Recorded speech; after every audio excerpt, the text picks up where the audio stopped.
In 30 seconds, we will. Okay. So welcome. Let's see now. What are we gonna do for 30 seconds?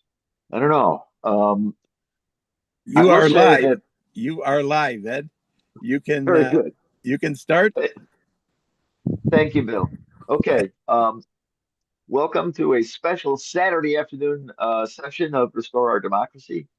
We usually do this Monday evenings or other evenings, but I've been traveling a lot here at the end of summer and couldn't find an evening when we could do it. So I thought I might take the month off, but somebody decided no, we have to have a Restore Democracy this month, Ed. So here we are on Saturday afternoon. Thank you all for taking time out of your Saturday to join us. Let me share my slides and let's get started. Uh, we're going to do things a little bit differently than I usually do today. What I usually do is I put up some slides and I talk to you about a topic. Uh, and I'm going to talk to you about a topic. It's about the tariffs regime that's being implemented, but I'm also going to talk to you about how I produce these presentations, um, so that you can get a little insight into how we can all do more research and how we can all be better educated on our own. So let's see here. Is this working? Yeah, this is working. So I'm going to show you primarily a social media dialogue because I find debating on social media to be an excellent way to educate myself and to prepare for educating others. And we'll talk about this dialogue that I went through, which is really the source of the data in this presentation, and a bunch of other questions that came up after the dialogue. But we'll also talk about how I get into these dialogues. So I'm going to show I'm going to replay this conversation, and it'll show us what some people mistakenly think, how to correct them, how you can speak to others using these similar techniques. But mostly, I want to show you how a social media discussion can cause you to learn, causes me to learn things while figuring out what to say in response to the discussion. So, I follow a lot of news sources. And when I see something that's important that I think needs attention or I think needs explanation, I post it on social media. I'm most active in two areas, Facebook and Quora. And their links are here. As usual, if you come to these meetings or even register for these meetings, you're going to get the slide deck. The slide deck will have the live links in there so that you can follow these links later on. Um, so I have a Facebook page and I have two pages in Quora. Quora is a kind of a similar discussion area, focused mostly on questions. I have a personal page and I have a dedicated space I call Practical Politics. Now, when I run a social media area, I moderate it and I avoid non-productive situations. And there's plenty of non-productive situations that can occur on social media. But if you come to mine, you'll find that insults and attacks will cause people to be ejected and they're gone. Lies are refuted. We My social media spaces are for rational discussion of important issues. So I follow a lot of news sources. I routinely monitor Google News, and I add some custom sources in Google News. You see them listed there. I also subscribe to a number of different email newsletters. I got a frog in my throat. I subscribe to a number of different email newsletters, and you'll see them listed there as well. And I review this stuff pretty much on a daily basis. So I'm keeping my thumb on what's going on in the areas where I'm interested. And when I see something that I want to talk about, I'll make a posting. Oh, by the way, I don't really subscribe to all those publications. I subscribe to a lot of important ones, but I can't afford to subscribe to everything I'd like to read. So occasionally, once in a while, I will break through a paywall to read something that I have not subscribed to. So here's how I do it, just so you know. And this only works on Windows. See, in most cases, when the web page comes up, when it loads, it's often all there for a moment. It's in the clear for a moment. And then the paywall comes up. So what I do is I load or reload the page. And in that instant, when it's still in the clear, I very quickly press Alt C and excuse me, Alt A, Alt C. And when you press Alt A, it does a select all, and the Alt C does a copy. So in that one instance, when just as soon as the web page comes up, before the paywall comes up, I do Alt A, Alt C, and then I can paste the result into something, a Word doc, a new email, a notepad, and then I have the full text. I read it and I quote it and I make a posting. It doesn't work on all websites, but it works on a lot of them.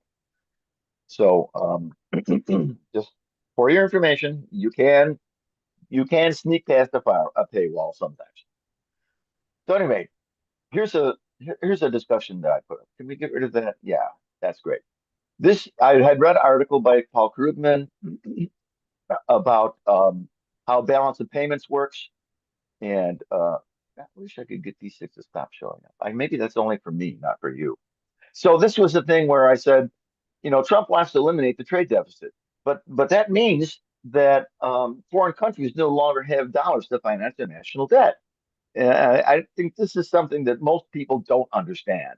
That if we end U.S. trade deficits, you see, that would make it harder for foreign countries to have dollars, and that would make it harder for foreign countries to buy U.S. Treasury debt or stock in U.S. companies and the likes.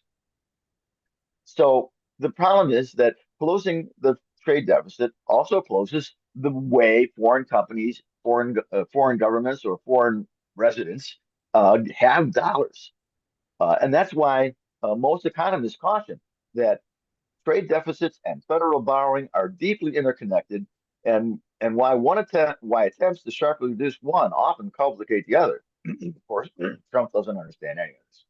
So, I put this out there and I get a number of responses. One of the original responses I got was from this fellow who says, I don't understand this.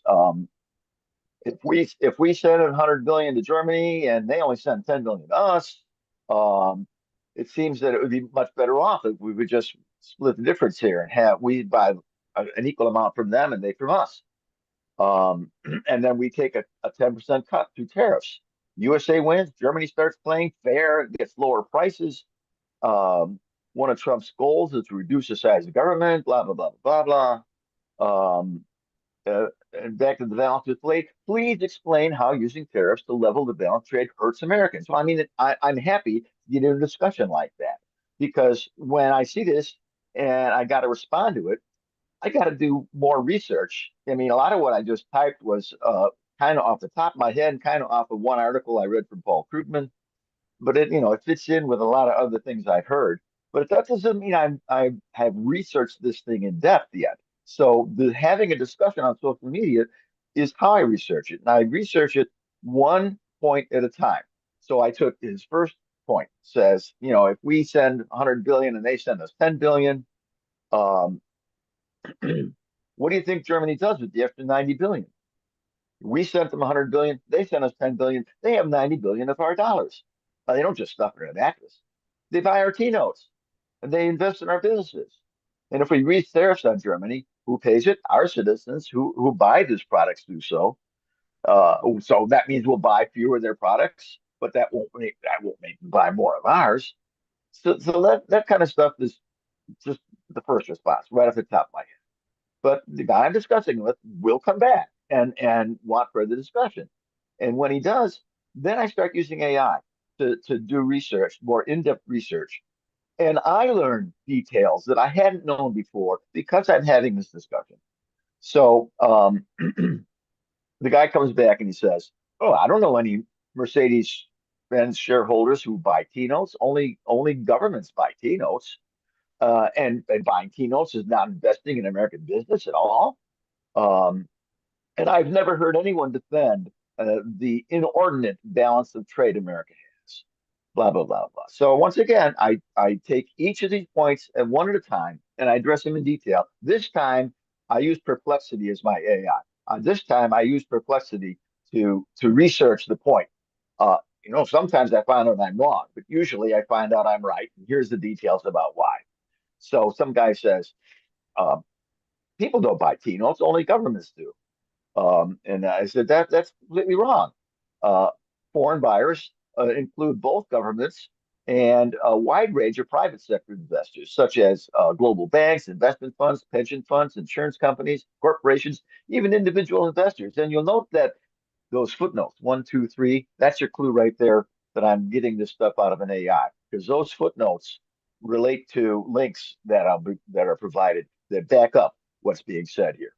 Um, so I'm using AI to formulate my response with links, and it goes on and on. There's a breakdown: foreign official institutions, governments, foreign private investors, non-government entities such as banks, mutual funds, hedge funds. They all buy T notes.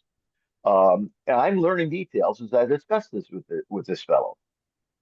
Recent official data from U.S. Department of Treasury distinguishes between purchases by foreign official institutions and private, and both groups are actively buy U.S. Treasury notes and bonds. Therefore, the category of foreign buyers is much broader than just foreign governments, and it includes many people who have earned U.S. dollars through trade and reinvest those dollars in our country. And I've got all these links here that I look through some of them to make sure that the AI isn't lying to me or hallucinating or imagining something. But here's all these links that you come back to with this other fellow and to myself as well to show the truth of the argument I'm making. And then I move on to the next point. The guy says buying keynotes is not investing in American business. And I said, yeah, you're right. But foreign holders do invest in business aside from buying keynotes. They use the cash they've earned through trade deficits to buy stocks, direct investment in U.S. companies. Um, they buy equity in mutual funds that also are investing in U.S. companies. And once again, I'm learning as I go. There's private credit loans that occur. There's a dividend interest and royalties that people earn because they've made these investments. There's rental income from property in the U.S. they've bought. There's purchase of U.S. goods and services. That's not really investing in the traditional sense, but still foreign corporate spending for U.S. services such as consulting, legal advertising, or for goods that contributes to our cash flows. And there's other capital gains. So it's really true. Um, did I just back up again? No, it's really true that um, dollars that they earn through trade deficits come back to our country. And in fact, well, I didn't know all the details of all this, but now that I've gone through this research, I do understand it now, and I understand the summary that the AI gave. The summary says cash flows from foreign investors come back to the U.S. in a broad array of investment vehicles: direct business, property investment, equity stakes, loans, dividends, and these activities fuel much more than just U.S. debt marketing. So they sustain jobs, they support growth, they reinforce the U.S. financial system's global role. And again, I got a number of links to support the argument I'm making here. Then I move on to the next point. Eventually, we will buy fewer of their products, but the market will fill the need for other products from other sources. And I came back and said, well, there's nothing eventually about it. When tariffs kick in, we will immediately start buying less of their products since the price is going to rise. And the price is going to rise. People only have so much money. People only have so much money they can spend, and they won't be able to buy as much of whatever they were buying from overseas because the price is higher now. And then you say, oh, but they're filling the demand from other source. Well, obviously, Trump's intent is that the other source be a domestic source, domestic manufacturing. He thinks we're going to create more manufacturing jobs or whatever. But domestic production is going to cost more, and domestic consumption is going to come at a higher price. So once again, consumers will face inflation and basically a falling standard of living. They won't be able to buy as much stuff as they used to. And there's no links on this one because at this point it's just me talking off the top of my head. And then the next point he came up is I never heard anyone defend the balance of trade problems. And this is he's really gone off on a limb here because once again, using an AI, I can show many people who have defended the trade deficit. Many economists, and analysts have offered arguments on both sides, for and against. There's an entire school of thought that sees trade deficits not as inherently bad, but as a reflection of economic strength or global investment appeal. For example, the fact that we have a trade imbalance is just a sign of our economic strength. We can afford to buy a lot of stuff. Um, and there's also a macroeconomic perspective. The trade deficit is largely a result of our spending more than we save. If we saved more and spent less, then we wouldn't need as much foreign investment. We wouldn't need as much foreign product. But we do spend a lot and not save as much. And at this point, he's really gone out on a limb. I can saw off that limb and watch him fall. There's the status. We have the global reserve status. Our dollars, the global reserve currency. That means there's a big demand for our dollars and our products. We have the ability to make productive investments. Foreign governments, foreign entities, foreign citizens, foreign companies want to invest here because we make good use of investments, and there's a strong uh, global supply chain that works well across companies. Many of the deficits reflect complex supply chains and not necessarily economic weakness. Often these are bilateral deficits with nations like China. They just show that final assembly is happening here, while a lot of the value is being created and captured across several countries in a global market. And there are two sides. Of course, there are critics. They cite risks such as loss of manufacturing jobs here, increased dependency on foreign borrowing, potential long-term harm to the economy. And this debate is really very political. Leaders such as Trump are treating trade deficits as evidence of unfair trade relationships, which call for aggressive tariffs. But mainstream economists largely disagree, arguing that structural economic factors, consumption, investment patterns matter far more than trade deals or tariffs in our trade deficit. And again, you'll have all the links. I'm going to stop showing all the links, but the footnotes are still there. We still provide all the links. So his original statement that nobody's defending the trade deficits is just wrong. There's a really ongoing and robust discussion amongst economists about all this. Um, there's a variety of respected voices that offer nuances or even positive views. The idea that no one has ever defended trade balances is just wrong. And there once again got tons of links showing the truth of all of that discussion. And his last point was when more money leaves our countries and enters it, we're not producing enough. And I point out to him, but we just decided that we don't have more money leaving than entering it. We have money leaving in trade deficit, and that exact same money comes back to our country as foreign investment one way or another in keynotes, stock markets. And this is a basic principle of international economics that pretty much all economists understand and agree with. There's nowhere else for foreign dollars to go but to come back here. They might float around out there for a while, but eventually they come back here. What his next point was, well, why shouldn't we demand a free and open market while also allowing maybe tariffs on a per country basis? And I agree with that. We should demand free and open markets. And before Trump, that's pretty much what we had for the most part. Tariffs in international trade were mostly non-existent. And that brings me to a point where I can do a major teaching moment. I say to the guy, you seem to have the idea that our trade imbalance is due to tariffs that other countries lay on our products. But that's not true. And then once again, I go do some research to prove the point. A strong U.S. economy, once again, this is what coming back from the AI, a strong U.S. economy with high consumer purchasing power enables Americans to import more goods and services, often at lower prices. That's a key factor in trade deficits. And the trade deficit is not happening because of tariffs, it's happening because of our economic strength. We are affluent, we have a lot of demand. There is cost competitiveness. Many countries can manufacture and deliver goods more cheaply than we can. There's comparative advantages. There are some times when you can't do something here. You can only get it. Think about bananas. We can't grow bananas here. We have to import bananas, and the people we import bananas from um, don't have a lot of money. They can't buy as much as we can buy from them. They can't, we sell big, expensive things, machine tools, turbines, um, aircraft engines. They don't buy all of that kind of stuff. Then there's exchange rate. The point is that trade deficits reflect voluntary choices. Americans buy more from abroad, not because of unfair practices, but because they find foreign goods more affordable and suitable. The trade deficit doesn't come from unfair trade practices.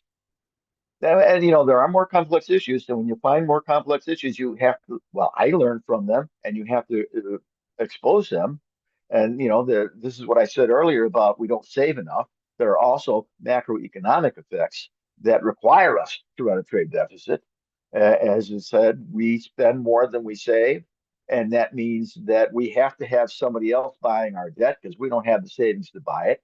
And foreign investments save our neck on that by buying our T notes and investing in our companies when we can't invest as much as we need investment. So the trade deficits fund those investments. We've talked about that before, but that's a more complex side of this. His very last point was, oh, shouldn't we take in tariffs? Take in tariffs what we pay other countries in tariffs? And this gets back to the very basic point. Tariffs are not paid by the seller. They're paid by the buyer. When we apply a tariff on imported goods, we're not taking in money from the foreign country. We're taking money from our own consumers. It's a sales tax. When some other country has a tariff on our goods, we're not paying that tariff. Their consumers are. And in fact, that's why some countries are not retaliating. We lay a tariff on country X and they threaten, well, we're going to lay a tariff back on you. A lot of times they don't because they know it's their consumers that pay the tariff and they don't want to lay that burden on their consumers. So in this case, I ended this discussion with this fellow by saying, you've just repeated a whole bunch of ideas that Trump has been pushing, and all those ideas are just plain wrong. Trump doesn't understand any of this. Listening to what he has to say on it is simply leading our country in the wrong direction. So, I mean, that's an example of how watching the news, seeing something important, posting it, getting a discussion going with somebody who wants to have a rational, serious discussion causes me and the other guy to learn a lot. And a lot of what I learned is by using AI to deeply research issues. And when you're doing it in a social media discussion, I have time to think between postings. I learn a lot while I'm researching. And then I'm prepared to come here and talk to you guys about it because of what I've learned. Well, that discussion led to a whole bunch of other questions. How are the tariffs paid? How real is the trade deficit? I'm going to go through all these questions in a few more slides here. Well, how are tariffs paid?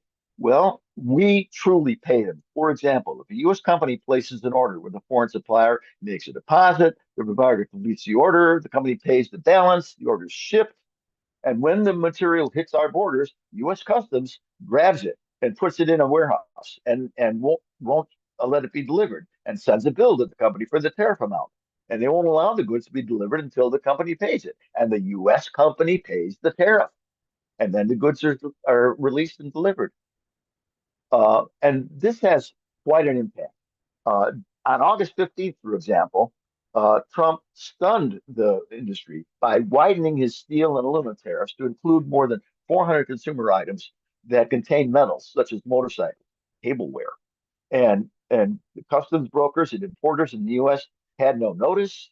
Um, it changed went into effect immediately on August 18th. It did not exclude goods already in transit. So somebody bought some stuff and they expected it's going to cost me this much. And then when it hits the shores, a new tariff is imposed. A complete surprise. Um, and this happened just as many people were leaving for a weekend. Uh, and it appeared in the Federal Register on August 19th, and it created fresh headaches for trade professionals, for businesses that do international trade. Official guidance has been muddled. It's unclear whether the metal levies stock on top of other country by country tariffs. It's just a mess. It's providing great uncertainty, and it's kind of icebergs in the ocean for our business community. And it happens to individuals too. As a citizen, if I buy something from overseas and I'm going to have maybe UPS deliver it to me, when the product hits our shores, once again, U.S. Customs puts it in a warehouse and tells UPS, you can't deliver this until you pay the tariff. So UPS sends me a note saying, you want that delivery you ordered? Well, you got to send me 10% more before I deliver it to pay the tariff. So I pay UPS 10% more. And then UPS pays the government. And then the government lets UPS deliver it to me. In truth, the tariffs are paid by us. It's a sales tax. Well, how big is this problem? How big is it? First of all, understand that Trump is only looking at the trade imbalance in goods, not services. So when somebody is buying a service from us, legal advice, software, consulting services, banking services, whatever, that Trump's ignoring that trade. And in that trade, we have a trade surplus. Our trade deficit in goods for June was 860 billion, but our trade balance in services was a surplus of 25 billion. So that means that, in essence, our deficit was 60 billion. The combined services deficit was only 60 billion. I think I said something wrong. The deficit in goods was 86 billion, but the surplus was almost 26 billion. So our trade deficit wasn't 86 billion. It was only 60 billion. Trump is ignoring the surplus we get from international services. Um, and Trump is levying tariffs on countries even when the combined of those two is positive in our benefit. For example, he's tariffs on England, on UK, even though our our services surplus is higher than our trade deficit in goods with the UK. We have a net positive trade balance with UK, and still Trump is laying tariffs on. Why is he doing that? Why does he not count services? Well, there's several reasons that they want to do this. One is political. By emphasizing goods, he's appealing to people that work in manufacturing and regions hit by factory closures. Um, and when he's defining tariffs, they're calculating the tariffs based only on the goods deficit. Uh, and his rationale there is that he's aiming to restore manufacturing. That's his priority. He doesn't consider service jobs to be important. He considers manufacturing jobs to be important. And there's some public support for that, because people do believe that manufacturing jobs are important. But ignoring your services side is only using half of the equation when you're evaluating the true economics of international trade. So that's kind of disingenuous, especially when you realize that in our country, services account for more than 2/3 of the jobs, and that's a substantial export surplus. Um, as to why prefer manufacturing jobs, well, the truth is that manufacturing jobs do contribute strongly to the economy because each manufacturing job often creates additional jobs in related sectors such as logistics, supply, services. And some estimates suggest that every manufacturing job creates almost three more jobs in other industries. And there's boosts in productivity and innovation. Manufacturing drives a lot of that productivity growth. Manufacturing has traditionally been a middle class pathway for people to move up in the economic sense. And there are national security and supply chain aspects to the supply chains. If we don't manufacture a lot of stuff and we get into a war, that could be a problem for us. If we're depending on people for weapons, or weaponry related stuff, and those people turn out to be on the wrong side of our war. But manufacturing jobs do face challenges. There's challenges around automation. We're not as many manufacturing jobs as there used to be because a lot of it is automated now. There's some real economic sensitivity. You can decide not to buy a washing machine, but you can't decide not to go to the doctors as easily. And the manufacturing jobs are physically demanding environments. So, this is the universal preference for manufacturing jobs. Service jobs often are more flexible. They allow for remote work. They allow for a different kind of interpersonal growth. But it's true that the service jobs economic spillover is less pronounced in manufacturing. So, but the bottom line, one of the things that people need to understand about manufacturing jobs is that it was unions that made manufacturing jobs high-paying jobs. It's not the factories, but the unions that have historically made manufacturing jobs good jobs. You could bring manufacturing jobs back, but if we don't bring unions back, the manufacturing jobs are not going to be so highly paid like they were in the past. And sometimes they'll be even worse paid than some of the service sectors. So, service jobs are often pretty good jobs.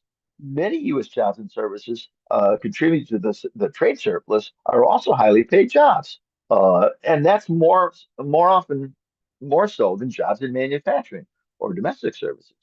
Professional services, legal, consulting, software, finance, engineering, R&D, architecture, those are major areas where we have trade surplus, and those are pretty good jobs. And there are export intensive service jobs.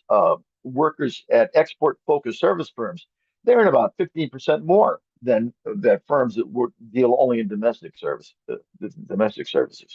And that premium extends to both blue collar jobs and white collar jobs in those services.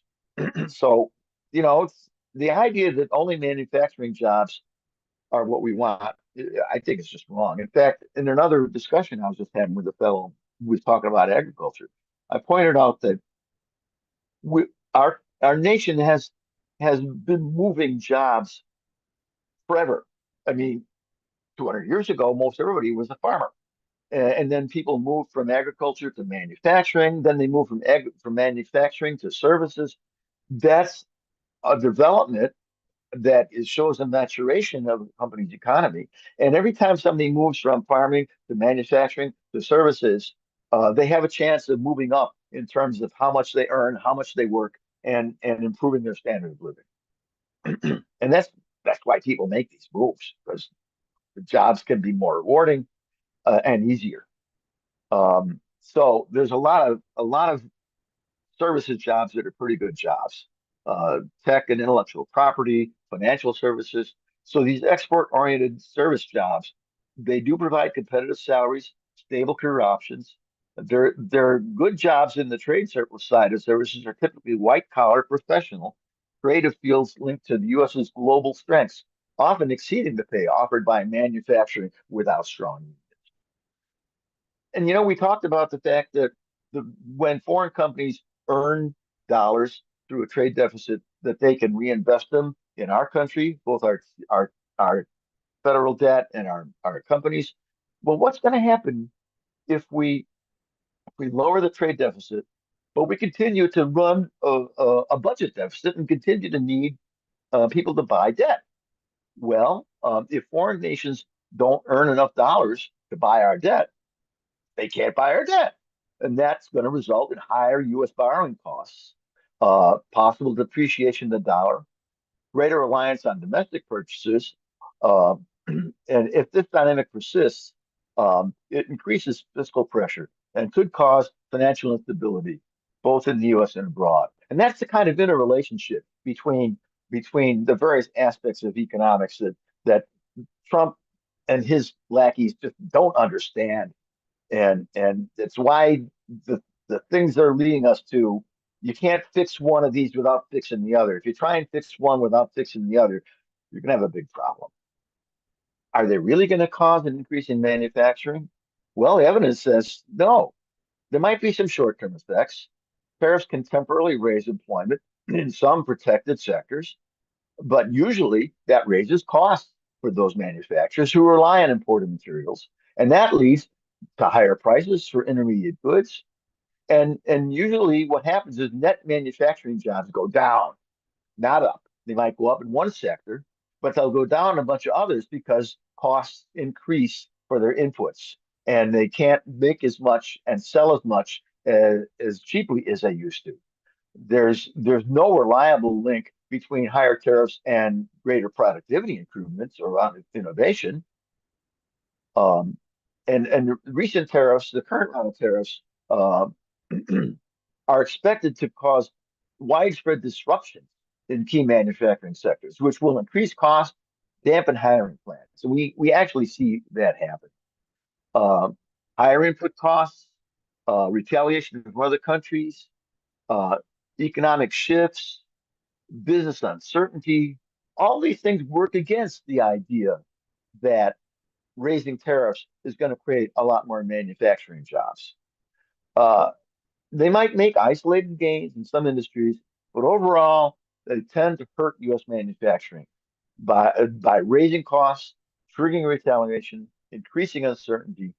Most economists and recent analysis show that tariffs have not led to significant or sustained increase in U.S. manufacturing jobs or U.S. manufacturing output, especially the way Trump is doing it with all this uncertainty. There's uncertainty about how much tariffs is going to be on and when they're going to be on. And creating new factories takes years.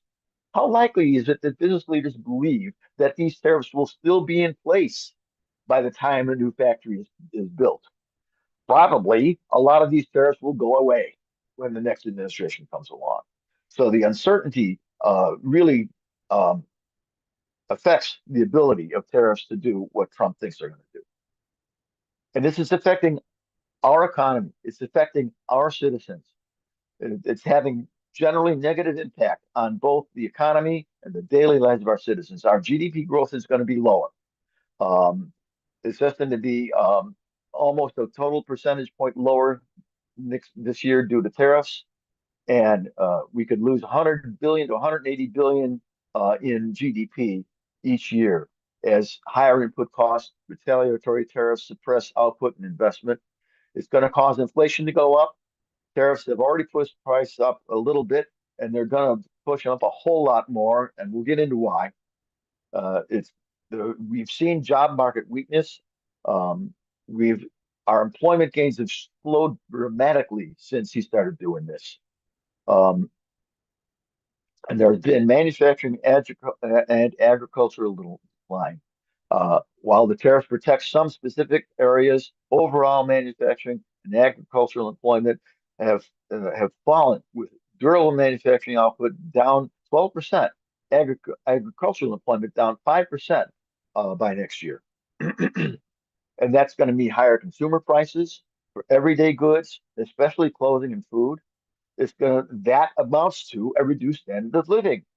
Real wages, labor force participation have declined as workers face weaker job prospects, stalled wage growth, higher living costs. Many individuals have left the labor market entirely due to unfavorable work conditions and lower pay. There's a lot of uncertainty and anxiety, and there are regional disparities. The impact varies by state and sector. Some states are losing more jobs and incomes than others, depending on their reliance on affected industries. Some experience real income declines greater than 3%. Major trading partners like Canada, Mexico, and China are suffering disproportionately. And that further compresses opportunities for our exports. And this is causing a really big political divide and a lot of confusion amongst the public. There's a lot of Republican divided opinions. Republicans tend to believe tariffs will pay off in the long run with lower prices and more jobs. Democrats are more pessimistic about that. The financial markets are reacting. Investor confidence has fallen sharply. I mean, it only rebounded a day or two ago because they're starting to talk about lowering interest rates again. But there have been, prior to that, there were declines in both stock and bond prices. Um, so, in summary, trade war is causing slower growth, higher inflation, stagnation or decline in employment, greater financial strain for U.S. households, especially those with lower income. And both businesses and consumers are facing uncertainty. And long-term effects of that uncertainty are going to be negative unless we have significant policy changes or international agreements. Still, we're seeing some price increases now. They're not big. They're small. And the reason is many businesses accelerated their purchases to avoid the upcoming tariffs. So a lot of back to school Christmas merchandise are already here, sitting in warehouses. They were purchased in a rush before the tariffs came through. And we're not going to see much tariff related price increases for back to school goods or for Christmas goods. There are minor price increases, and that's simply because we got to pay the warehousing costs for holding the warehouses so long. There's been a little increase due to tariffs, but it's mostly the warehousing cost. But when those goods in the warehouses are sold and we need to bring in more stuff, we're going to see larger price increases. Um, Amongst the hardest hit primary goods like metals, crops, clothing, electronics, motor vehicles. Look at those increases. Those increases. Those are significant price increases you're going to see in all these areas. Now, some businesses can adjust in time, even after markets adjust. Producers can shift to cheaper alternatives.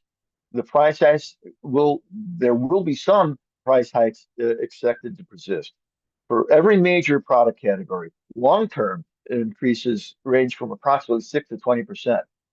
I mean, metals, 17, crops, 15%, clothing, electrical equipment, industrial categories like machinery, manufactured goods.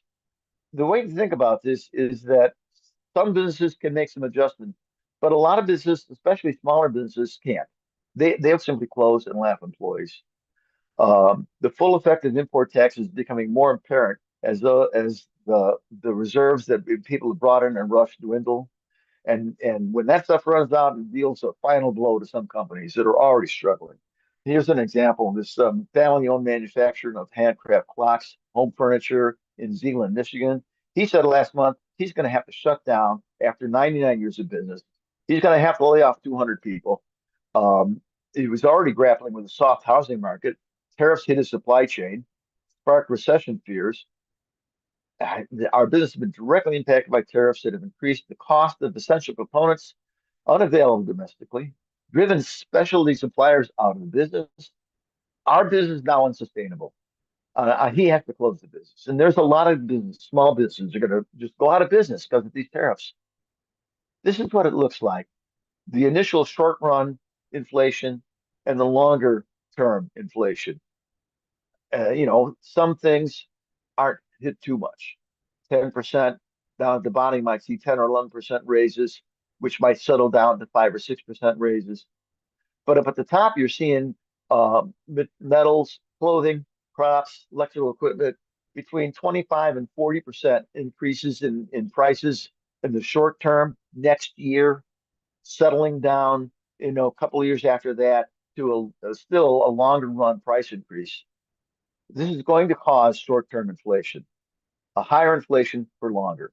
Both businesses and consumers will bear this financial burden. This is going to dampen consumer spending. It's going to strain profit margins. It's going to slow our economic growth. Here's a slide from our fiscal group at NWSOFA, who really get deeply into the numbers. This is some data they got from Goldman Sachs. The red line shows what would have happened with inflation had we not done these tariffs. We're about 2.8 now. Goldman Sachs expected that throughout the rest of, yes, July 25 it was around 2.8.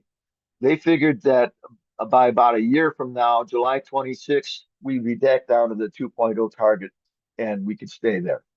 But because of the tariffs, the blue line shows what Goldman Sachs thinks is going to happen. Instead of it going down to 2% over the next year, it's going to bump up to 3.2 or 3.3, and then maybe not get back down to 2.5 until January 27, not get back down to 2% until January 28. January 28.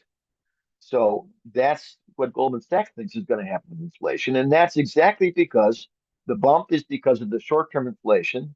And then it comes down, but still there's the longer-term inflation. And then they predict it's going to come down uh, to 2% later on because the tariffs will be gotten rid of by the next administration. I think that's what their assumption is. And the other thing to realize, this is another slide from our fiscal group. It's not just price increases. Tariffs might not give as many price increases as you think. Goldman Sachs looked at what happened this year through June, and they said a lot of the tariff impact this year has been by U.S. corporations taking it on the chin, and they're paying the tariffs and not taking so much profit.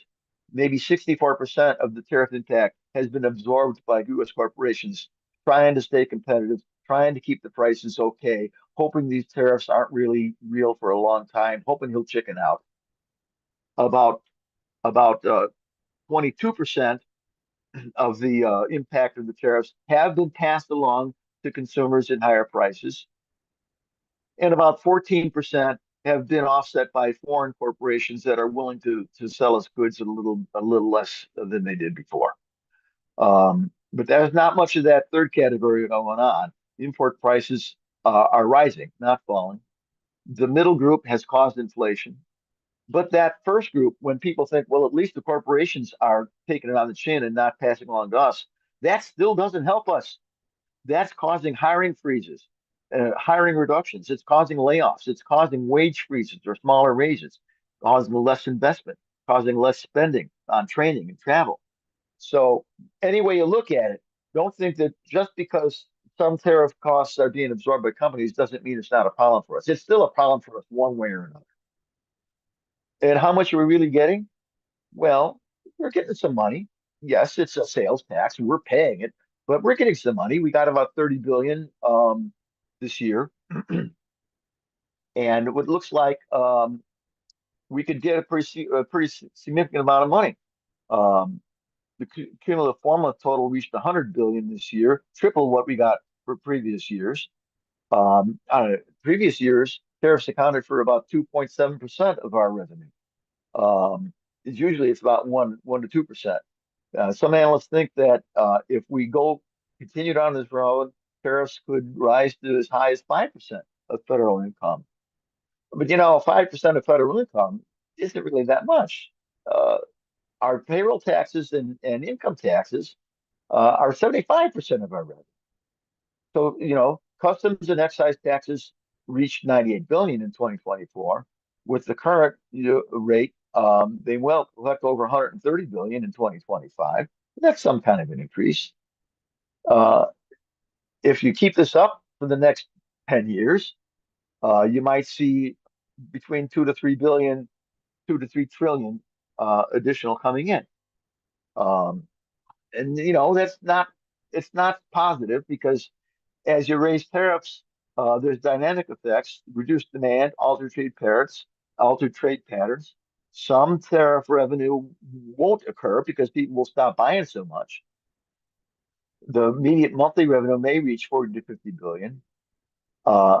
So we might be able to get 2 to 3 trillion in nominal terms over 10 years. But remember, the big beautiful bill increased our deficit by 3.4 trillion in that same time period. So this tariff revenue doesn't even offset what the big beautiful bill spent. So it's not that much compared to our overall problem here. And there's limitations on tariffs. The tariffs can't replace income taxes. They can't even come close. Total federal spending for 2025 are 6 trillion. Tariffs cover a small fraction of that. And that's paid by our businesses who pass costs along to our consumers, which indirectly reduces our household purchasing power. U.S. tariff revenue in this year is high, and it could be very high going forward, but it's still only between 2.5% and 5% of our federal revenue. And that's not enough to really impact our national debt problem without deeper reforms of one kind or another. Okay, so what is a person to do? Well, there's obvious political pressures we can bring on Congress, but there are steps that you and I can take. We can be smarter consumers. We can act in support of workers, business, and communities. We can stay informed and plan ahead. You can shift your purchasing habits, buy domestically made goods, switch to brands less affected by tariffs.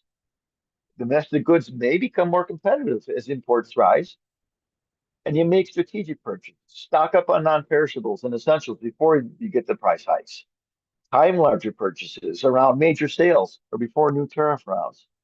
Uh, Make sure you budget some emergency funds and revisit your budget. Make sure you've got some savings set aside and prioritize spending on needs over wants. You know, the things we all do when times get tough. Times are going to get tough. And it's time to think about that now, not when times are tough. Um, Use savings tools, leverage high yield accounts, CDs, shop smarter, use Costco, use warehouse clubs, use cashback apps. Um, you can find things you can do to strengthen your personal economics, and it's time to do it now because next year it will be too late. Next year, the stuff is going to hit the fan. We need to be ready for it and it'd be good to support our workers, our businesses, our communities, support local and small businesses, help those small businesses that are having a hard time, patronize local businesses that are sourcing goods domestically if possible, help keeping help keeping these businesses alive helps our communities. Advocate for sensible policies, contact your elected representatives, push for tariff exclusions, targeted relief, policies that support domestic industries, cushion the customer impact.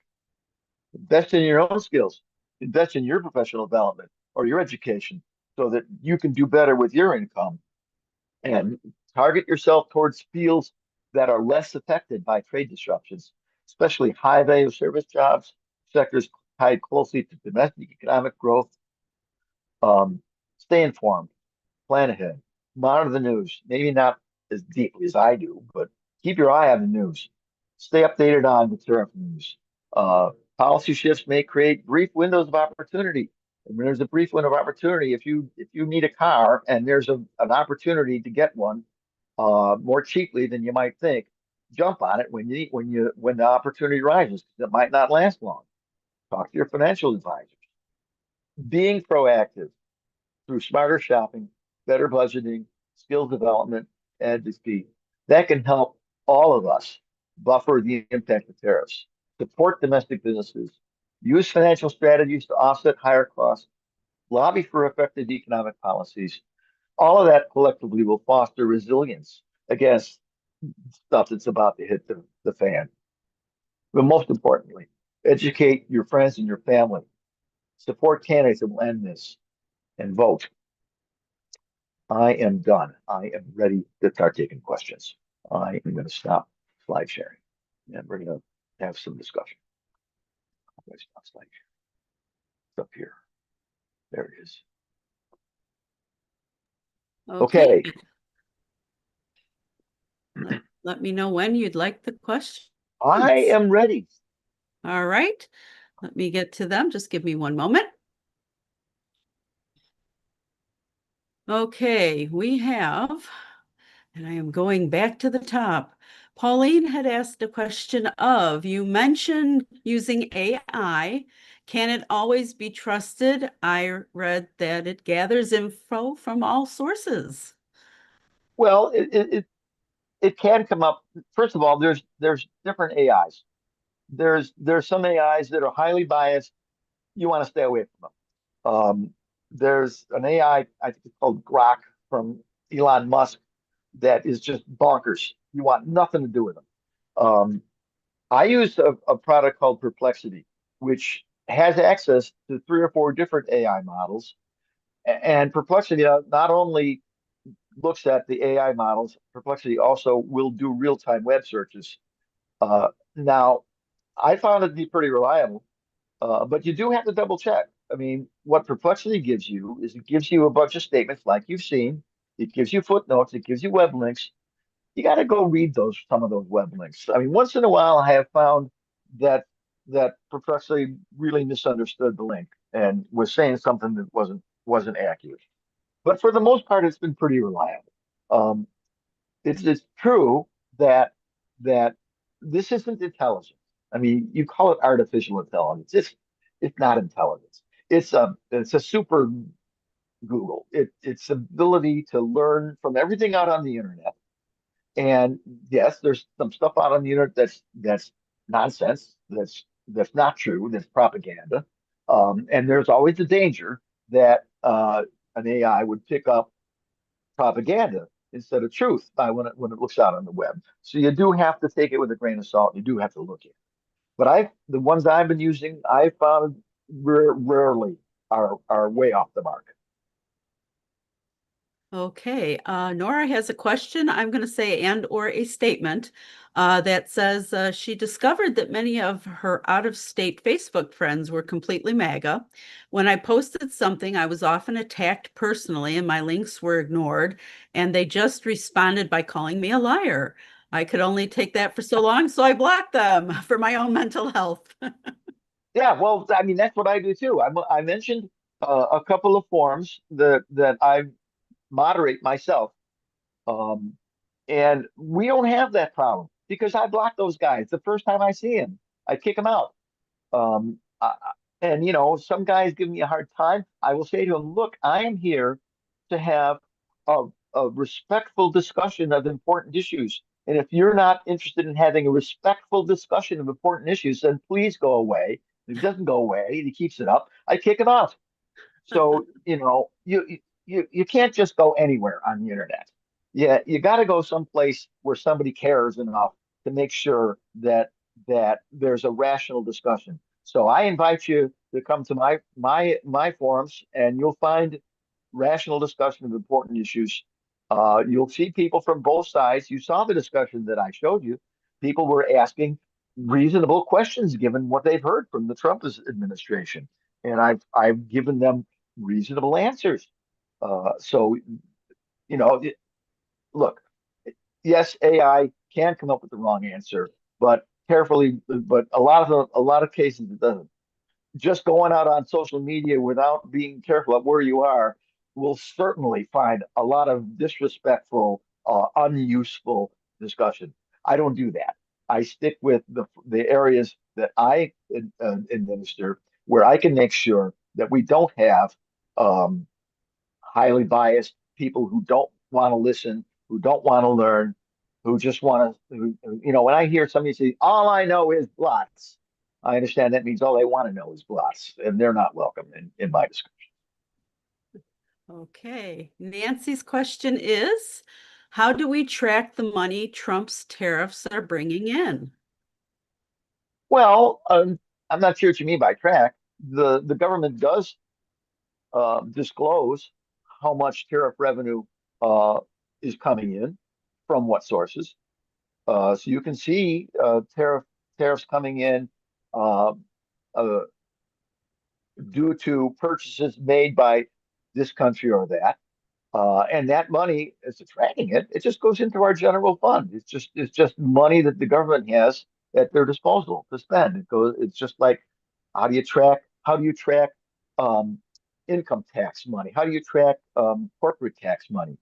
You don't track it. You just see where it's coming from, and it goes into the general fund of the United States, and it's used to run the country.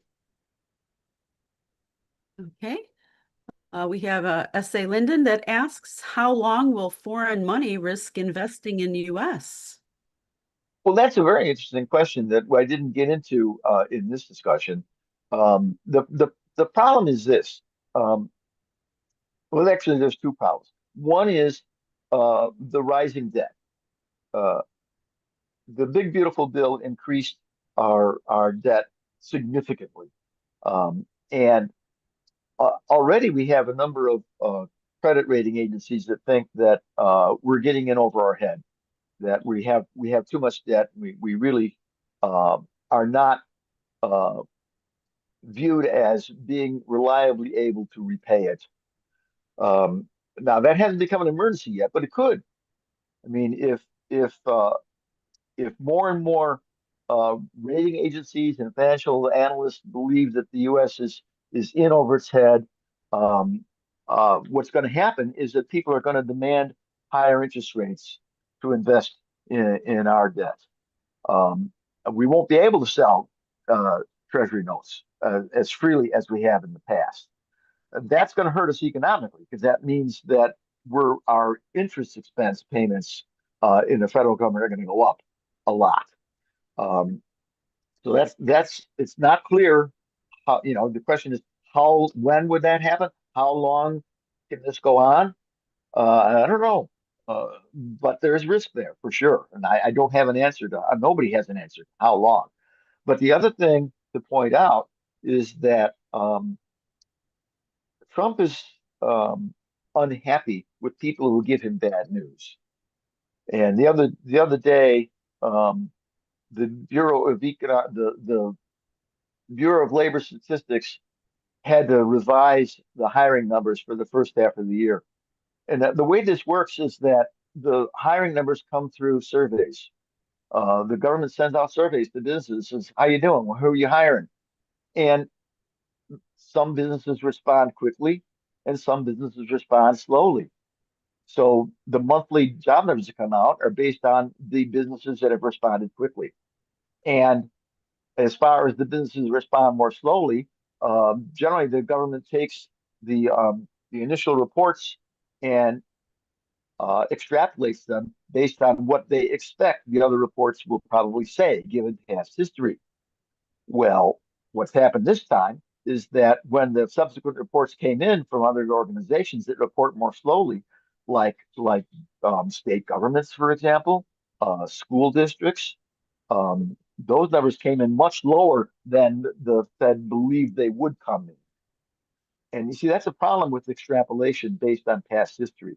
When things don't change rapidly, extrapolation based on past history is pretty reliable. But when there's sudden changes in something, and you extrapolate based on past history, you're going to be wrong. And that's what happened. So when the later numbers came in showing that many school districts had to fire people or not hire people over the summer because Trump had delayed spending money, sending through federal money, a lot of our lost jobs were in educational organizations. So that was a surprise. It showed that our reporting system doesn't work very well when rapid changes are being made. Well, Trump didn't like the fact that there was a downward revision, and he fired the head of the agency as if they were cooking the books. He said, "This isn't the truth. You're just cooking the books to try and make me look bad."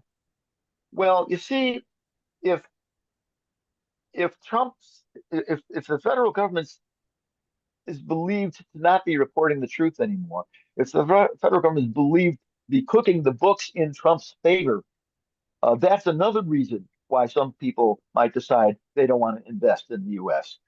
That's that's something that is another risk factor.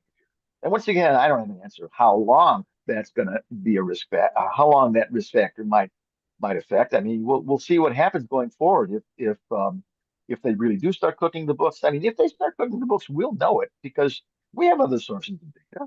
We can look at the ADP measure of employment, of hiring and firing, and see if it correlates with what the federal government is telling us. We can look at state level unemployment records. If the Fed cooks the books, everybody will know it. Everybody important to them, business owners will know it, investors will know it, and that could cause them to stop buying U.S. Treasury notes as easily as they have too. So there are risk factors here, and no, I don't know how soon those risk factors will come to bear and affect us, but they could. Okay, Ed, give me one moment. I just found another question. Okay, Joseph is asking, we won't have the factories to build the supply to supply the goods we buy from others. More like a statement? Yeah, and that's absolutely true. I mean, when you think about what it takes to build an iPhone, for example, there's an enormous supply chain that's been built up in China, and enormous ability to bring in a large number of manual laborers to put these things together when an order comes through. And that ecosystem has been built up over decades. and we can't replace it in a year. It's impossible. Um, it's just totally impossible to replicate not just the factories, but the supply chains that support the factories. And that stuff was created by um, by federal investment. The Chinese government built those supply chains because they knew that building those supply chains would create a manufacturing capability that would allow them to move millions of their people from agriculture into manufacturing. I said this before, that the way a country improves the well-being of their people is to move them from farming to manufacturing to services in that progression. And that's how you build a stronger economy with a higher standard of living. And the U.S. government is not investing in building manufacturing chains. And Biden put together a bunch of investments to invest in green energy solutions, and Trump is taking that stuff apart. You can't expect the free market to build that stuff quickly. If you want to build that stuff quickly, you got to do it through government investment. And nobody's making those government investments in this government. So no, it's not. You're not going to see a bunch of manufacturing factories built quickly. We don't have the supply chains in place to support them. By the time the factories were built, the tariffs will be gone anyway. It will have been a wasted effort. Business leaders know this, and they're just going to ride this out as best they can. The whole nation has to ride this out as best we can and get these idiots out of office and go back to running the country in a sane manner. Thank you. Yes, thank you. Beth Ann is asking a similar question, not to the one that you just responded to, but where is the tariff money going in the U.S.? As I said, it just goes right into the general fund. Right now we have a big budget deficit. We have to borrow a lot of money to continue running this government. With the tariff funds coming in, we have to borrow a tiny bit less. And that's all the tariff money does. It means we have to borrow a little less money to run our government. But it goes to paying everything the government pays for: government employee salaries, government procurement.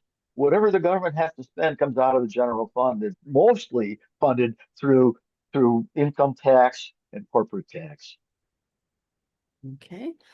Joseph's question is, or more like a statement, the goods made here will cost more. The Chinese worker makes, so to say, $5 an hour, versus American makes $20 an hour. So, Well, I did mention this. The idea of returning manufacturing here uh, might create some jobs, but it'll also raise prices. So either way you look at this, the impact of this is going to be raised prices. Either the prices are high because you're buying foreign goods, you got to pay a tariff, or the prices are high because you're buying domestic goods, which cost more to produce. Period. I mean, the whole advantage of international trade is that we can get the stuff we need for less money. And why in the heck wouldn't we get the stuff we need for less money? I mean, I don't want to pay more for something just to create a job. We got plenty of jobs. I mean, we're near historic employment levels. There's very few people up until the Trump administration. Back last year, there were very few people who wanted to work who couldn't find a job. That's going the wrong direction right now because of this tariff situation. But we don't, the Trump's idea that we need to go backwards to manufacturing instead of continuing to evolve forward into more service jobs is just nuts. It's just nuts. definitely. Okay, ask Lyndon's question. Canada's playing a very sharp game with with the US re tariffs. Can you comment on that? Well, not specifically. I mean, I know that Canadians don't want to come here anymore. We're losing tourist dollars. Um, Canadians are finding other places they can buy their stuff instead of buying it from us. I know that uh, stuff we buy from Canada. I have friends in Canada who won't come here anymore. I won't go, and in fact, I won't go visit them either because I don't want to trust coming back in through um, Support, yeah. TSA. So there's a lot of problems between our two countries, but they're playing it smart as they can by finding other trading partners. A lot of people are doing that. I mean, China. One of the reasons our farmers are going bonkers is because they've got lots and lots of soybeans in the ground. They're going to be harvested soon, and they're used to selling those things to China. And China hasn't ordered any. They have ordered zero soybeans from us. They're getting all their soybeans from other countries like Brazil. And our farmers are looking at the crop they're going to harvest, and they're going to say, "Who am I going to sell this stuff to?" There aren't enough domestic buyers to buy this stuff, and Trump has caused China to not want to buy it from us anymore. So there's real problems there, and we're not playing it smart. Other countries are playing it smart, and we're isolating ourselves. Okay, Joseph is asking a question of, won't this create shortages? Well, I don't know that it'll create shortages so much. I think the goods will still be there. They'll be at a higher price. Now, if you think that shortage means I can't find the goods at a price I can afford, okay, that'll happen. But the goods will be there. It's just that they'll cost more than you can afford to pay, or they'll cost more and you'll buy less. You'll buy one Christmas present instead of two. Actually, that's wrong because the as I said, the Christmas goods probably came in or sitting in warehouses already. It's next year that you're going to find the higher prices, but you're going to find you're buying less because you can't afford to buy as much as you used to buy because your discretionary income is limited. You only got so many dollars you can spend on stuff you want, aside from spending things on stuff you have to spend, like insurance or medical premiums or your rent or your mortgage or whatever. So you'll have the same amount of money to spend, maybe, but you won't be able to buy as many goods because the goods are more expensive. So no, it doesn't seem to me that the problem is going to be empty shelves. It seems to me that the problem is going to be higher prices. Okay, Beth Ann is asking, which is a good question here. How are we ever going to grow enough coffee that meet our demand? Trump constantly states he will build a factory or grow more if a crop. I do not think it is possible. It takes 5 to 10 years to build a factory. It probably is longer to grow coffee. There is a small domestic coffee growing business in California. We can't grow enough coffee. We don't have the climate to do it. We Right. can't grow bananas at all unless you grow them in a greenhouse. There are lots of things we have to import because we cannot produce them domestically. And those things will lead to a natural trade deficit. This just goes to show the point that our trade deficits are not because of unfair trade practices, and you won't fix them with tariffs. They're natural things that are just part of the way international economics work. The only solution to a trade deficit with a banana growing country is for us to not have bananas. Unfortunately, that's sad. Joseph's next question is, did the August 15th AI and steel tariff apply to cars? Um, I don't know the details on that, but I will say that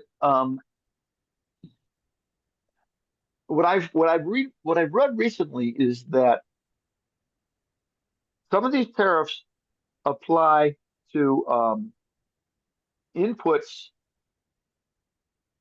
to our manufacturing process, but there have been carve outs for some other stuff, essentially for cars from Japan. So what I'm hearing right now is that the tariffs are going to cause domestic car prices to rise because the steel and stuff we got to bring in costs more, but the the Japanese cars have been exempted from the higher tariffs, and so in essence, the Japanese cars are going to have lower tariffs than the American cars. I don't know about Germany or Italy, but what I'm hearing about Japanese is that our automakers are frantic because the tariffs are going to hurt them more than they're hurting the Japanese car makers. So that's I've read that. I haven't researched it deeply. I'm telling you what I hear, but I'm not positive on that because I haven't gone and done that AI level research to make absolutely sure I know what I'm talking about. Okay, thank you, Ed. I believe this question was answered, but I will ask it. Nancy is asking, Trump's tariffs bringing in billions of dollars a month. What is the government doing with all that money? Yeah, they're slightly reducing how much we have to borrow to run this country. Okay. Doreen is asking, have you seen / recommend the 2008 video, Milton Friedman Power of the Market? A short video explaining the multi-country cooperation used in manufacture of a pencil. No, I haven't. And if you have a link to it, would you please put it in the chat? Thank Yeah, you. Doreen, so if you have a link to that, please put it in the chat and put the title in there so that we can capture that. It would be greatly appreciated. Thank you. Okay, Pauline has a question. Are you saying the U.S. businesses pay the tariffs before they receive their items? Absolutely, absolutely. When a U.S. business, we just brought up the tariffs were just raised on goods that are already in transit. A company uh, contracted to buy some stuff, and they paid for it. It's on the boat. It's heading to our shores right now. And the government just said, okay, when that gets here, you're going to owe me 15% more before I'll let it be delivered. The stuff comes into the port. The customs says, okay, put that stuff in the bonded warehouse right over there. We have to collect the tariff from the buyer before we can allow it to be delivered. And then the company gets a bill from the government saying you owe me 15% more, or you're not going to get your stuff. And the company has no choice but to send the government 50% more. And then the stuff is released from the warehouse and can be delivered to the business. Wow. Okay, Bruce's question. I heard if you want to buy a new car, now is the time because tariffs are not levied on them yet. When they start selling 2027 cars, the tariffs will be levied on them. Is this true? I don't know the details on that, but it does support what I just said. I had the impression that the 2026 cars have been exempted. The ones from Japan have been not exempted totally, but have been set at a lower tariff level as part of the tariff deal that Trump made with Japan. And that in that time period, the Japanese cars would probably be cheaper than the domestic ones because the domestic ones are going to have to pay a tariff on the steel they import to build the cars. And no, we don't have enough steel capacity to create all the steel ourselves. Right. Nancy's question, how do we establish manufacturing and compete with overseas labor and operational costs? I don't think we should try. We're at a permanent cost of labor disadvantage. The countries that have dealt with this, here's how they do it. They don't try and manufacture stuff that they can buy more cheaply someplace else. What they do is they put their manufacturing effort into things the other countries can't build because they don't have the expertise or the infrastructure. We build jet engines, we build turbines, we build machine tools, we build robots, we build stuff that is a lot more complex to build than window unit air conditioners. Let somebody else build the window unit air conditioners and buy them cheaply from them. Put our manufacturing into high value stuff that's hard to build, that the other people can't build very easily, and sell that stuff. That's what Germany does. That's a smart way to think about manufacturing. And if you think about manufacturing as I want to build air conditioners because building air conditioners will give me higher paid jobs and service jobs, you're thinking wrong because building air conditioners in the United States is not going to create high paying jobs because there's the high paying jobs were there when we were building autos because of the auto unions. The auto unions demanded higher wages and they had the bargaining strength to get them. We've allowed the unions to be destroyed. Unions are not there to demand higher wages and to bargain effectively for workers. So manufacturing jobs are not going to be high-paying jobs. Um, there's no reason for us to be building window unit air conditioners. If we have manufacturing, it's going to be highly automated. The jobs that are there are going to be jobs of programming, building and programming and maintaining robots, not standing on an assembly line and putting nuts on bolts. Uh, the old manufacturing is gone. It's not the future for us. And there's no reason to try and rebuild the manufacturing capacity we had in the past for several reasons I've just talked Okay. S. Linden's question. I have read that India is moving closer to China instead of relenting on tariffs. True? Well, I'm not sure what you mean by relenting on tariffs. Um, India and China both are being attacked by us by saying we want to build our own iPhones. We don't. We're gonna put a tariff on iPhones you build because we want to build them ourselves, which is really a stupid idea. So India and China and a lot of other countries in the world are forming trade relationships with each other instead of us because we're pushing them away with these tariffs. So I haven't researched it deeply, but I would be a bit surprised to find that India and China are getting closer.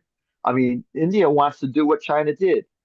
India also has millions, tens of millions of people on farms. They want to bring them into factories and give them a higher standard of living. So India is competing with China to build out the supply chains necessary to have the high volume electronic manufacturing that we get mostly from China right now. I don't know if I call that India moving closer to China, but India becoming more like China. Um, but the bottom line is that we're pushing other countries away, and they're going to be trading amongst themselves, and not so much trading with us. Okay, Beth Ann has a question. If we do not have immigrants for the MS factoring jobs, who will do the work? People deserve unions. I think there's two questions there. One is, if we don't have immigrants, who's going to fill our jobs?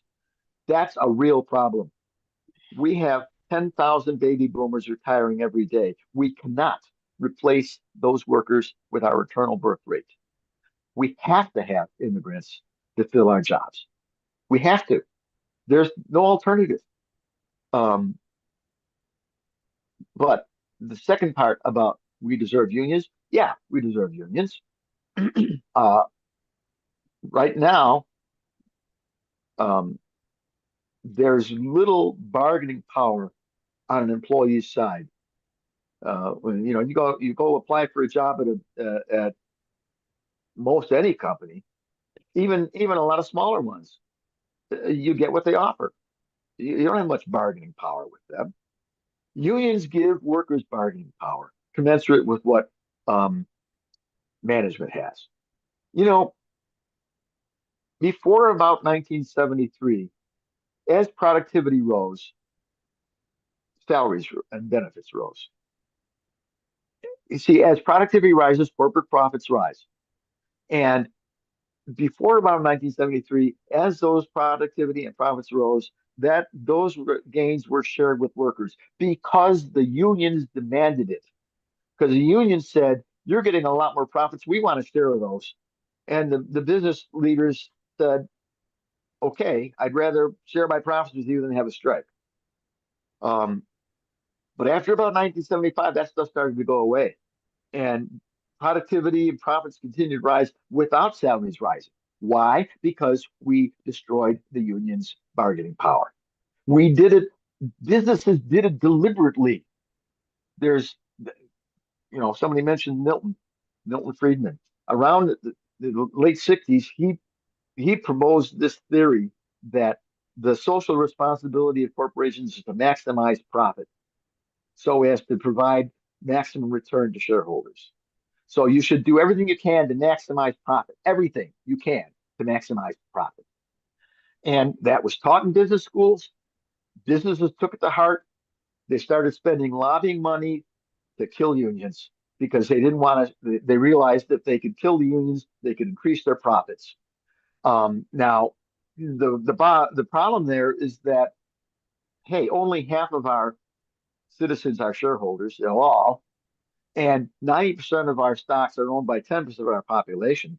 So the theory that Friedman and push that businesses adopted is causing extreme economic inequality. Almost all the benefits from a strong capitalist economy are going to the top 10% of our people now, instead of being widely dispersed amongst our workers back when they had union bargaining power. So yeah, it's not just that we deserve unions, it's that union bargaining power is a way to make sure that more of us benefit from a strong capitalist economy.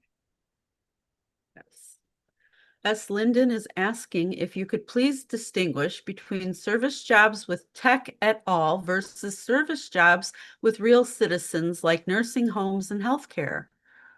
Well, when I was talking about service jobs, I was talking about it in the context of uh, international trade and our trade circles and our trade imbalances. Um, Service jobs, domestic service jobs, like nursing homes, aren't involved in trade deficits at all. The kind of service jobs I was talking about were the service jobs that are related to international trade. So yeah, there's a big difference in those kinds of service jobs. The service jobs that are associated with international trade generally do create higher paid jobs with better benefits, often better benefits than manufacturing, even the best manufacturing jobs. But it is true that there's a lot of domestic service jobs that are not all that highly paid. Hey, teachers aren't paid as much as they should be. Um, um, Nurses probably aren't paid as much as they should be. Uh, there's yeah, sure. There's a lot of service jobs that aren't paid very well. And don't get me wrong, when I was talking about service jobs in the context of this presentation, I was talking about service jobs associated with international trade and trade surpluses and trade deficits. Okay, next question from S. Linden. Please address the differential impact these tariffs on the working poor and the low income.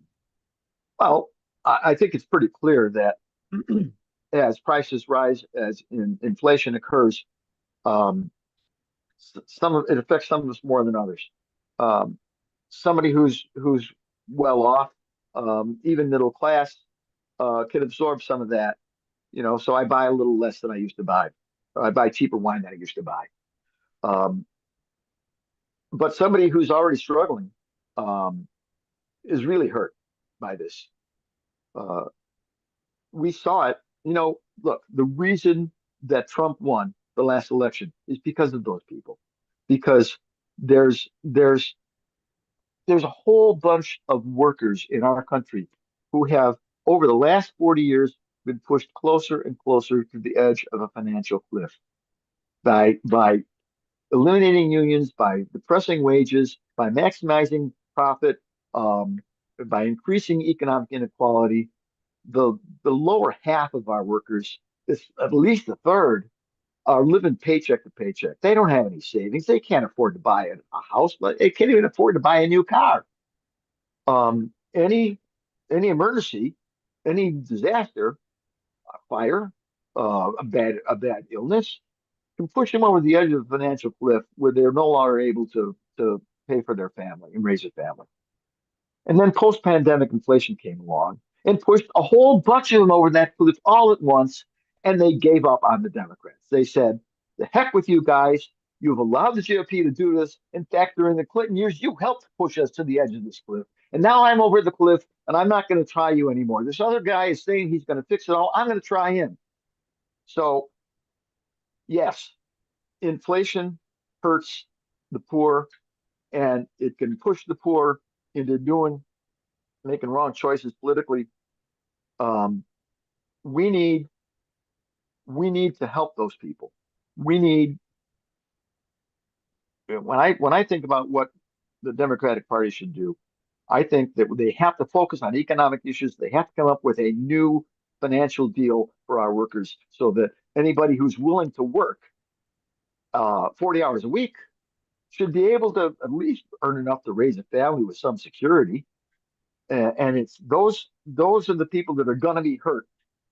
The same people who gave up on the Democrats because of post-pandemic inflation and voted for Trump are going to be the ones hurt most by what Trump is doing, which gives us an opportunity to win them back, which we have to do, because they are going to suffer from this inflation. It probably won't be as bad because I showed you how high inflation is going to go. It's going to go up another percent or two, the most.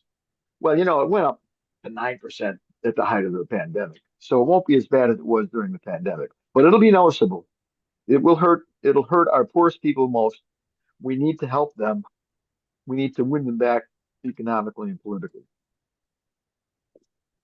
And Ed, speaking of cars again, Joseph has a question, more of a statement, but he says CNBC says the AI and steel tariffs will add $6,000 to the average price of a car. Domestic, I wouldn't be a bit surprised if that's not true for domestic production. I don't think it's true for Japanese imports due to the trade deal that Trump struck with Japan. Once again, I did not research this area deeply, so I don't have firm answers in this. Okay. Rosalind's question. It has been suggested that all could just walk away from these tariffs because they do not have the force of law. How likely, if the orange ogre dies and the gentleman's agreements go with him? Will they First go of all, with him? the tariffs do have force of law.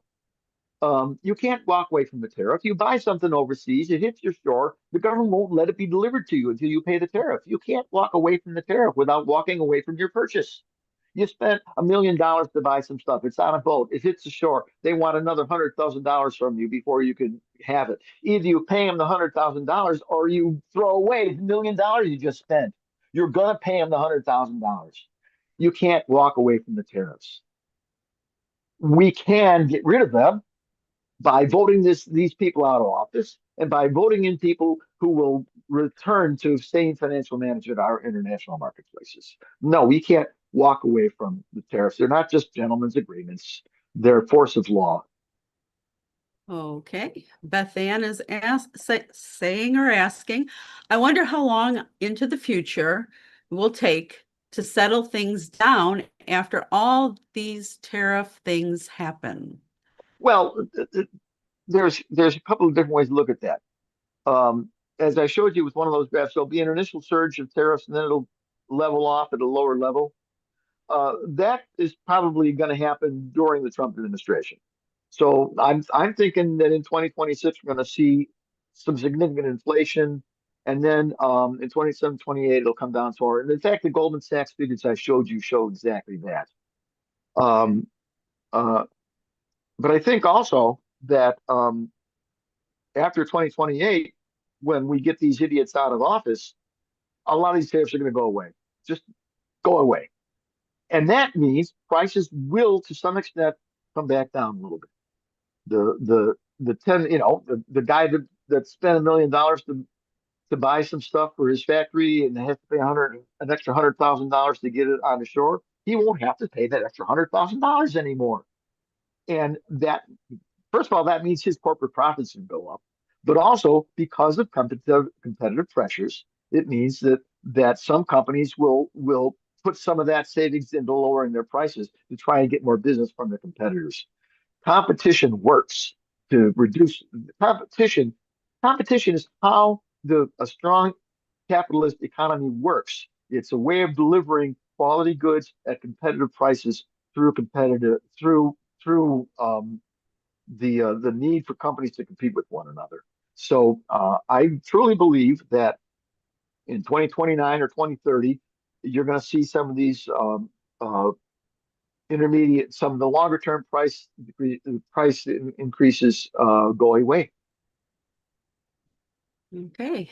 S. Linden is asking, is the Federalist Society Project 2025 supporting this?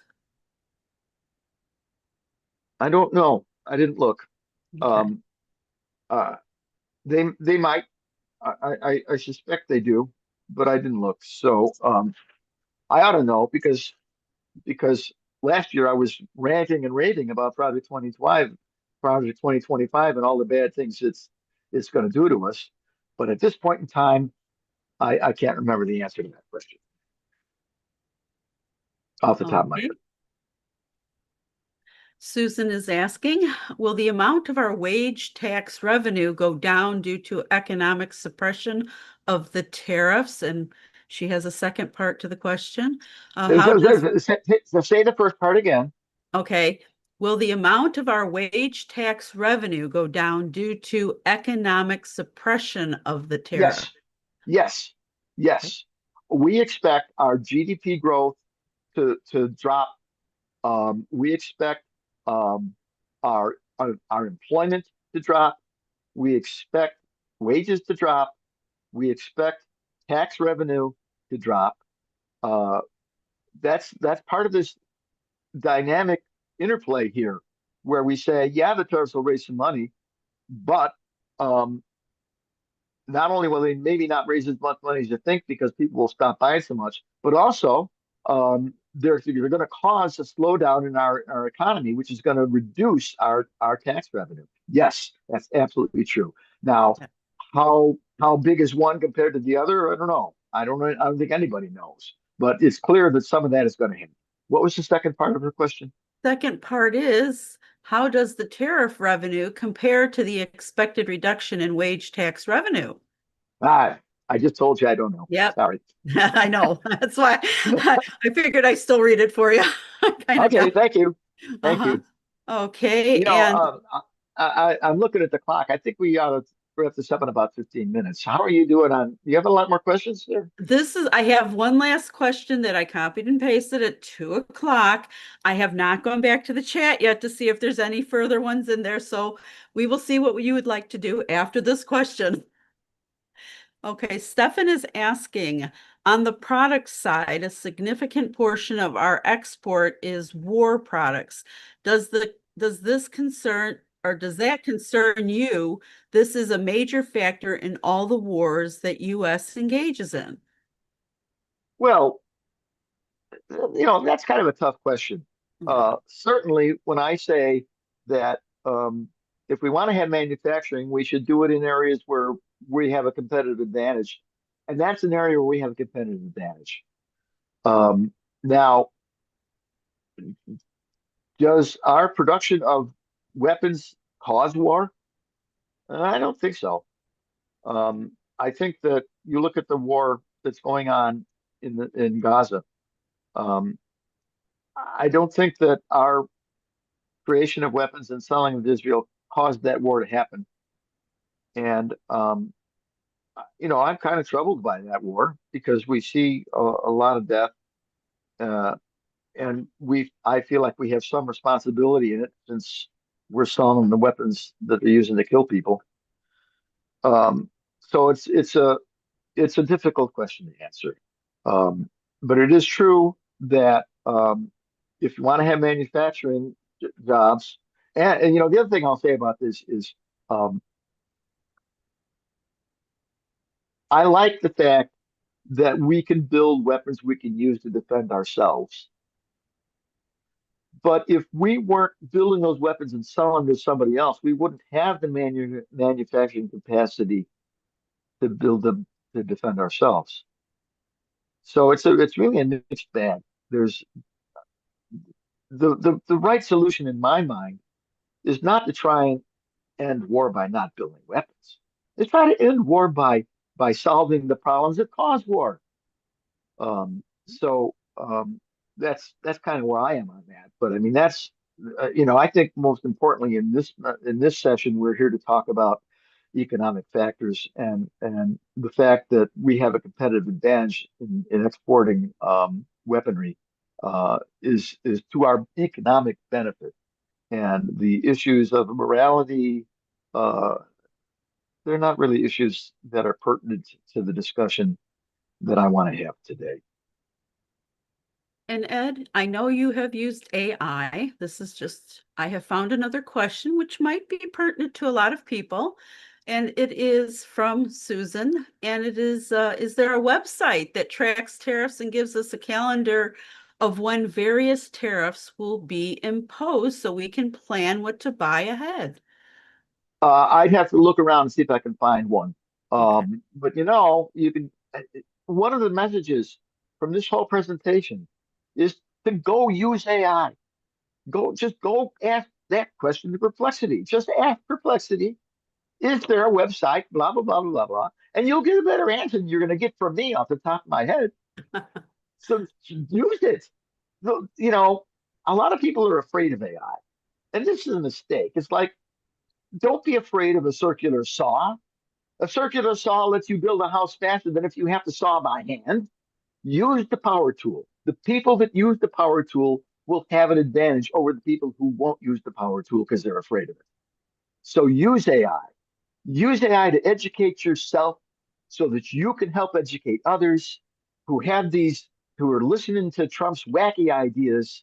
And let's all get together and do a little bit of what I'm doing. If everybody does a little bit of what I'm doing, and you can do it, we're going to get someplace faster than just me talking to you guys. So if you don't have any other questions, let's handle the three raised hands that are here. Can you Yeah, ask them to unmute in order? sure, I can. Okay. Go ahead, Martin. You are up. Martin, can you unmute now? Let's see. I think you Right. have to authorize this unmute. Okay, Yeah, I am. right. Okay, Go if I ahead. this correctly with the tariffs and everything, uh, it goes into the general fund of the government, the tariffs that we receive. Yep, So that's right. is there not a popular myth that it's somehow flooding into the country and we are gaining something from it? No, it's going to run the government. Is that what's going on? Well, as I said, what we're getting from this is right now our government spends more money than it takes in tax revenue, Understood. and we have to sell T bonds to other people to fund the rest of the government. What the tariffs are doing are allowing us to sell a little bit less of the T bonds. That's it. So in other words, it's slightly paying Yeah, the it's government, it's paying. the Yeah, government it's paying. cost, It's right? paying about 2%. It's paying about 2 or 3% of what our government spends. We still have to, and we spend um, trillions more. We spend trillions more than we take in. This is bringing in a few billion, tens of billions. So it's a small percentage, a tiny percentage of our financial problem is being covered by these tariffs. Well, this whole thing is very complex for me, which tells me very clearly that the administration has no chance of understanding it. Yeah, absolutely, and that's the entire uh, um, point of this presentation. When you talk to these people who have been listening to Trump and they say these things that are just wrong, and they're overly simplistic, they do not line up with what economists understand about how international trade works. He doesn't understand any of this stuff. I didn't understand it until I started listening to these people and researching the topics and learning all this stuff. Um, and as we listen to this idiot he's driving our country in the wrong direction. Thanks, Martin. Let's move on. Let's move on to Nancy. And Nancy, Well, can you Nancy is enable after Nancy to unmute? Nancy's after Cherie. Oh, okay. They're on a different order in my screen, but go ahead. Yeah. Go ahead, Cherie. Oh, hi. I know this may sound like a completely different question, but you seem very well versed. So I'm really concerned about Project 2025, and that if you read it, a lot of the information in it is exactly what Trump is doing. And I feel like he's a puppet. And I'm concerned that when he's out, the people, the powers to be that want this to continue will be able to continue it. And so I'm Okay. wondering if you know or can address that in any way. I certainly can. As I mentioned, before the election, I spent many, many evenings speaking to people about Project 2025 and how disastrous it would be if Trump were elected. I mean, he said during the election that he doesn't know what it is. It's not his product. He doesn't care about it. And he was only saying that because he knew how unpopular it was. But if you compare his platform to Project 2025, the difference is his platform has the same goals as Project 2025, but his platform doesn't say how he's going to do it. His platform just says, I want to do these things and we'll figure out how to do it later. And Project 2025 comes along and says, I want to do these things and here's exactly how you do it. This, and this. And of course, once he was elected, he hired the people who wrote Project 2025 to come in and run his government. And of course, they implemented their plan. And yes, that means he is a puppet. He is allowing the forces on the right who could never pass this stuff through Congress to do these things through executive action. Now, what happens when Trump is gone? Well, it depends who replaces him.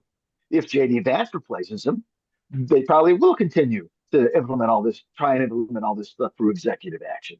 Now, of course, the courts will continue to try and slow him down. But the point is, Congress can stop this. Congress can stop this.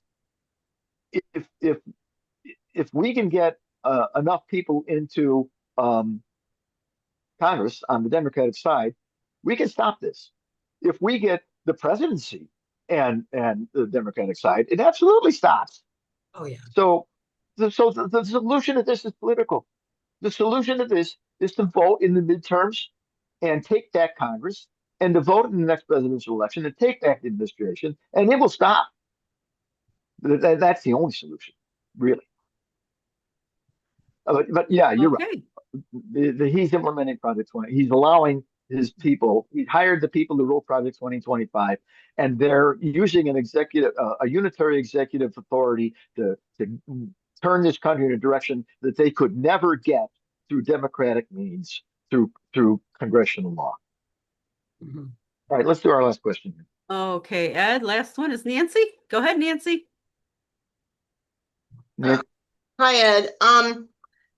Tariffs are bringing in, as you know, billions monthly. And based upon the questionable practices and massive lawsuits and unconstitutionality of this administration, and a president who has monetized his position, and this highly sycophantic majority in Congress that is fearful and does whatever he says. Hence, why not have a tracking system on tariffs? Poll after poll shows that there's a tremendous amount of distrust in this government. So why not being able to track monies coming in from the tariffs? It's in the billions of dollars. Yeah, okay. Look, we do track where it's coming from. The real question is, where is it going? It's just going into the general operation of the government. Sure, track it. That's fine. But that doesn't solve the problem. Yeah, it's billions of dollars, but billions of dollars is dwarfed by the trillions of dollars. $1 trillion is 1,000 times larger than $1 billion. $1 billion is 1/10 of 1% of $1 trillion problem.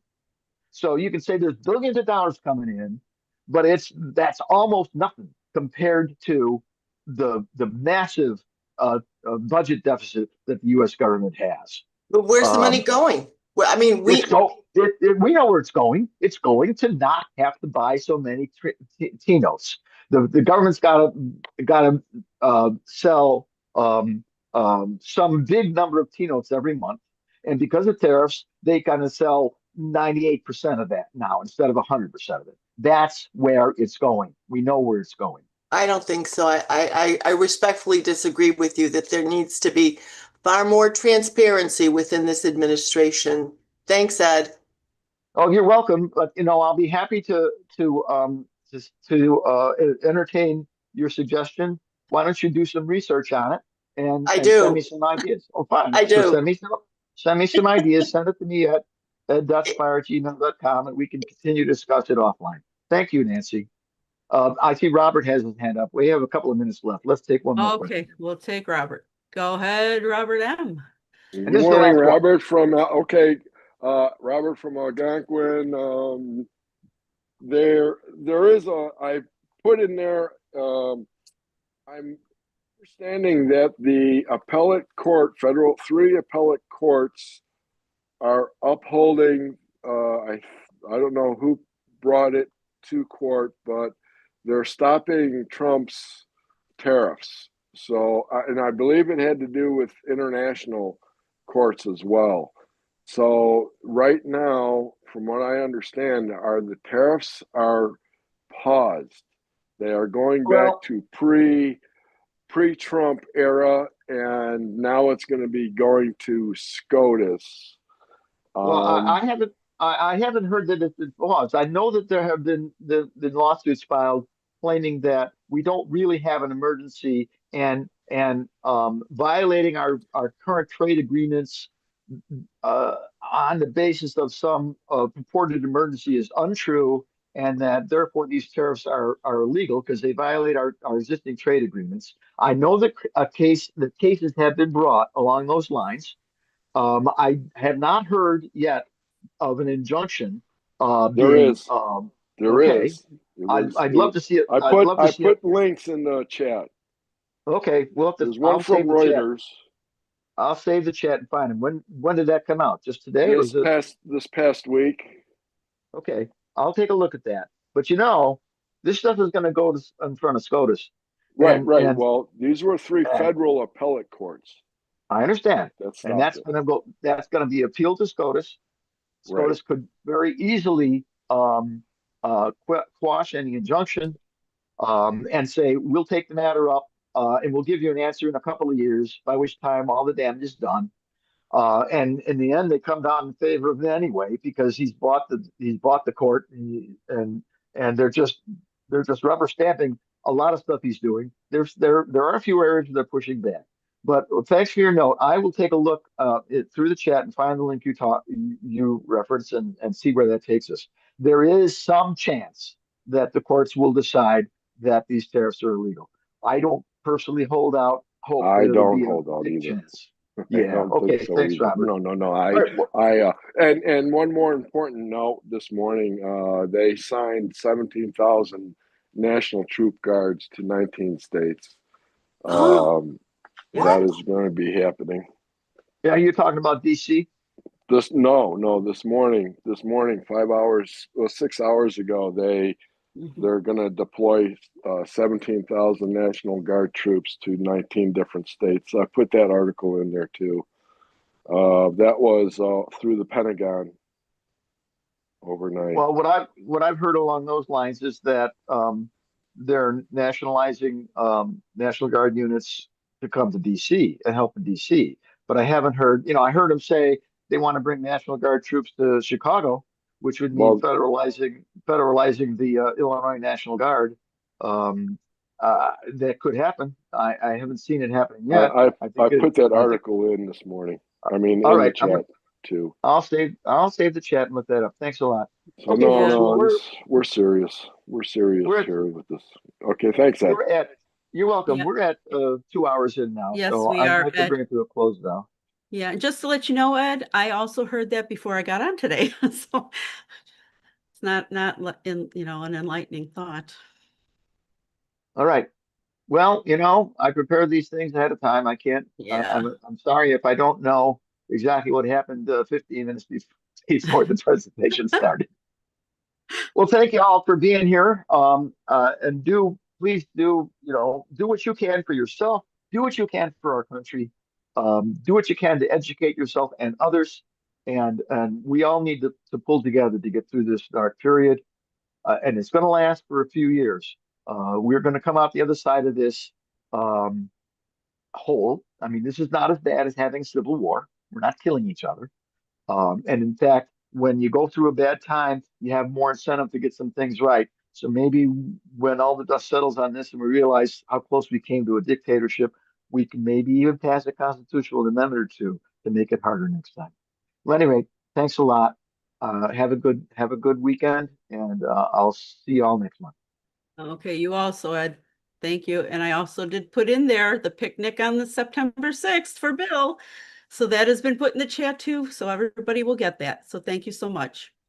All right, goodbye. Thank you. Goodbye.